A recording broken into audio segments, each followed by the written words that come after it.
Assalamualaikum warahmatullahi wabarakatuh.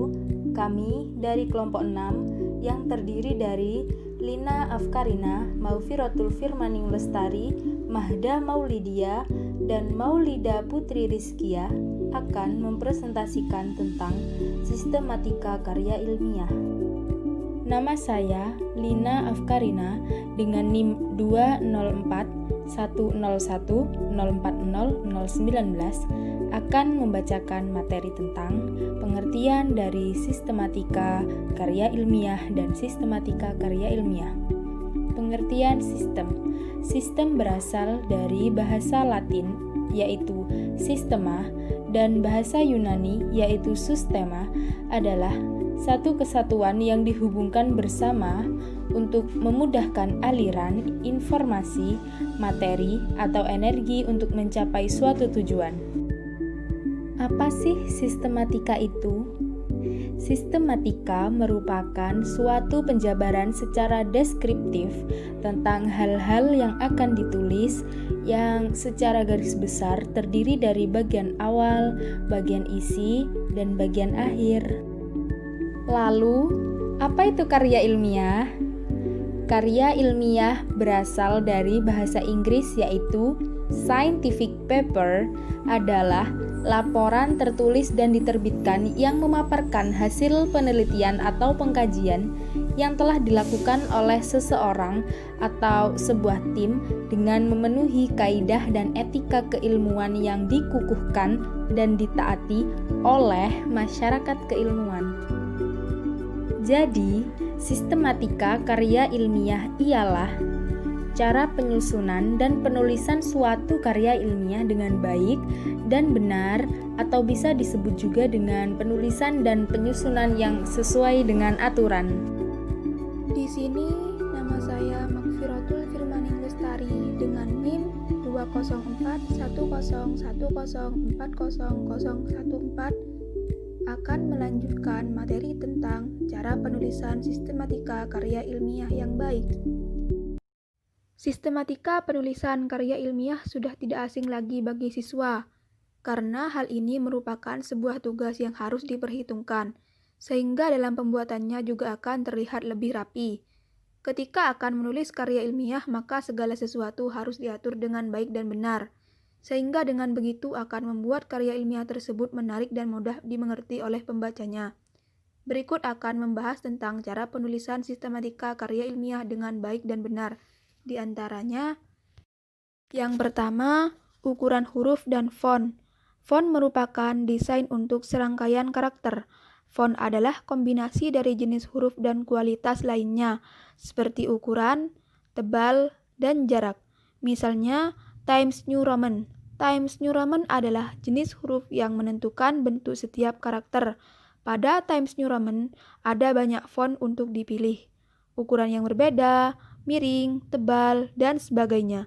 Saat membuat sebuah karya ilmiah, dalam pemilihan font merupakan salah satu hal yang tidak boleh gegabah, karena untuk memilih font dapat memudahkan pembaca pada saat membacanya.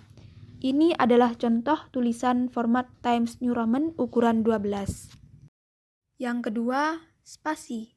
Spasi adalah salah satu ruang antar kata dalam sebuah teks, sehingga hal ini harus disesuaikan dengan font dan ukuran font yang akan dipilih, karena dalam membacanya akan terlihat nyaman dan menyenangkan. Biasanya, untuk karya ilmiah menggunakan spasi 1,5. Pengaturan paragraf. Secara umum, dalam pengaturan paragraf yang sering digunakan dalam penulisan karya ilmiah yang mudah, maka jenis dan gaya paragraf ini sangat terlihat lebih baik dibandingkan dengan orientasi kiri. Pemilihan paragraf di kanan dan kiri akan tulisan terlihat lebih terorganisir, sehingga nilai etika kertas dapat menerima tanda tambah ketika melakukan perbaikan. Nomor halaman. Pemberian nomor halaman sangat disarankan, karena nomor halaman memudahkan kita untuk mengetahui letak di mana suatu materi yang dicari. Pengaturan margin. Pengaturan margin adalah jarak antara batas kertas dan awal huruf sehingga karya ilmiah dapat dengan mudah dipahami oleh pembaca. Berikut saya akan membacakan aturan dari margin, yaitu top 5 cm, right 3 cm, bottom 3 cm, dan left 4 cm. Setelah mengetahui tata cara sistematika, kemudian ada beberapa contoh dari sistematika yang akan dijelaskan oleh anggota kelompok yang selanjutnya. Assalamualaikum warahmatullahi ta'ala wabarakatuh. Saya Mahda Maulidia dengan NIM 20410104013. Saya akan melanjutkan materi tentang skripsi.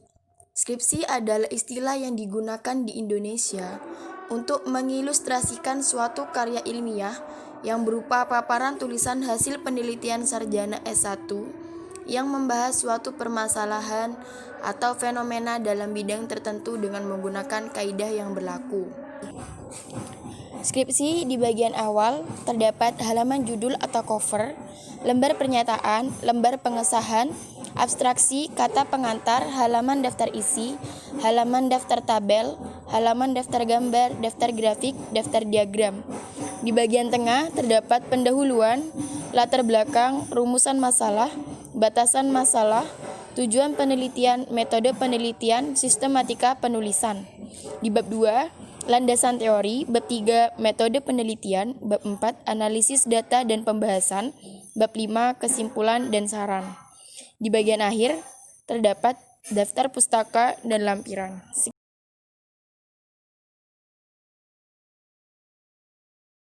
Halaman judul atau cover.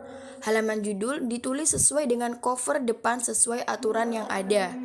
Cover karya ilmiah biasanya terdiri atas judul, logo, identitas penulis, serta tempat dan tahun terbit. Sebaiknya penulisan menggunakan aturan rata tengah center agar cover terlihat lebih rapi. Ada lembar pernyataan. Lembar pernyataan yakni merupakan halaman yang berisi pernyataan bahwa penulisan karya tulis ini merupakan hasil karya sendiri, bukan hasil plagiat atau penjiplakan terhadap hasil karya orang lain. Lalu ada lembar pengesahan. Lembar pengesahan. Pada lembar pengesahan ini berisi daftar komisi pembimbing atau guru pembina. Pada bagian bawah sendiri juga disertai tanda tangan pembimbing. Lalu ada abstraksi. Abstraksi adalah berisi ringkasan tentang hasil dan pembahasan secara garis besar dari penulisan karya tulis dengan maksimal 1 halaman. Selanjutnya adalah kata pengantar. Kata pengantar berisi ucapan terima kasih kepada pihak-pihak yang ikut berperan serta dalam pelaksanaan penelitian dan penulisan karya tulis. Tulisan kata pengantar diketik dengan huruf kapital, simetris di batas atas bidang pengetikan dan tanpa tanda titik. Teks pada pengantar diketik dengan spasi ganda. Panjang teks tidak lebih dari 2 halaman kertas kuarto. Lalu ada halaman daftar isi. Daftar isi adalah halaman yang memberikan semua informasi secara garis besar dan disusun secara pembagian bab, subbab, sub-subbab, dan bagian-bagian penting lain yang berdasarkan dengan letak halamannya. Lalu ada halaman daftar tabel. Halaman daftar tabel adalah rincian tabel yang memuat tentang nomor tabel, judul tabel, nomor halaman, letak tabel berada. Lalu ada halaman daftar gambar, daftar grafik, dan daftar diagram.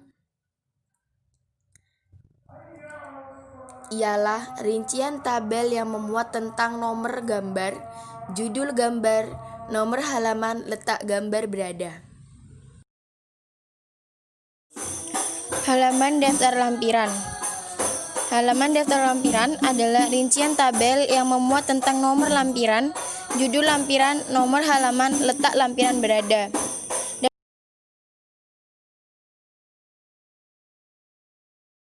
Di sini saya Maulida Putri Rizkia dengan NIM 204 101 040 024 akan melanjutkan materi tentang sistematika dan bagian pembuka makalah. Sebelum itu, saya akan menjelaskan tentang pengertian makalah. Makalah adalah salah satu jenis karya tulis yang bersifat ilmiah dengan pembahasan permasalahan tertentu. Pada umumnya, pembuatan makalah bertujuan untuk memenuhi tugas tertentu seperti tugas akademik dan tugas non-akademik. Sistematika makalah. Sistematika makalah terdiri atas bagian awal yang memuat tentang halaman judul, kata pengantar, dan daftar isi. Selanjutnya, pada bagian tengah yang berisi bab 1, pendahuluan, yang memuat tentang subbab-subbab, latar belakang, rumusan masalah, tujuan penelitian. Selanjutnya, bab 2, pembahasan, bab 3, penutup, yang memuat tentang subbab-subbab, kesimpulan, dan saran. Dan pada bagian akhir sistematika makalah yaitu daftar pustaka. Selanjutnya, bagian pembuka makalah. Halaman judul atau cover. Judul adalah nama karangan. Halaman judul makalah dan skripsi tidak jauh berbeda. Harus sesuai dengan isinya, karena judul mencerminkan isi. Judul biasanya berupa kelompok kata atau bukan kalimat. Judul ditulis dengan mempertimbangkan hal-hal berikut. 1. Dirumuskan secara singkat. 2. Mencerminkan area permasalahan, variabel penelitian, dan target populasi. 3. Memuat kata-kata kunci yang akan diacu dalam penelitian. 4. Memisahkan antara judul utama dan judul pelengkap. Kata pengantar. Kata pengantar skripsi dan makalah tidak jauh berbeda, yaitu berisi ucapan terima kasih kepada pihak-pihak yang ikut berperan serta dalam pelaksanaan penelitian dan penulisan karya ilmiah.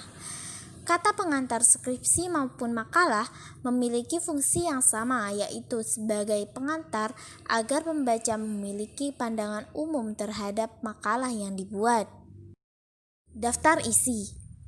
Daftar isi adalah halaman yang memberikan semua informasi secara garis besar dan disusun secara pembagian bab, subbab, sub-subbab, dan bagian-bagian penting lain yang berdasarkan dengan letak halamannya.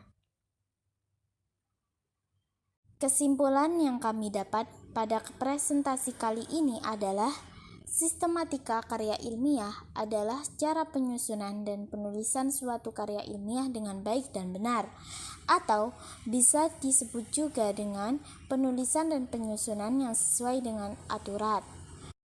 Membuat karya ilmiah sesuai sistematika merupakan hal penting karena memudahkan pembaca untuk memahami isi tulisan tersebut serta dapat mengetahui semua informasi dengan jelas dan tepat, sehingga tidak akan terjadi kesalahan saat membacanya. Sekian presentasi yang dapat kami sampaikan. Kami dari kelompok 6 mengucapkan mohon maaf apabila ada kesalahan. Semoga ilmunya bermanfaat. Wassalamualaikum warahmatullahi wabarakatuh.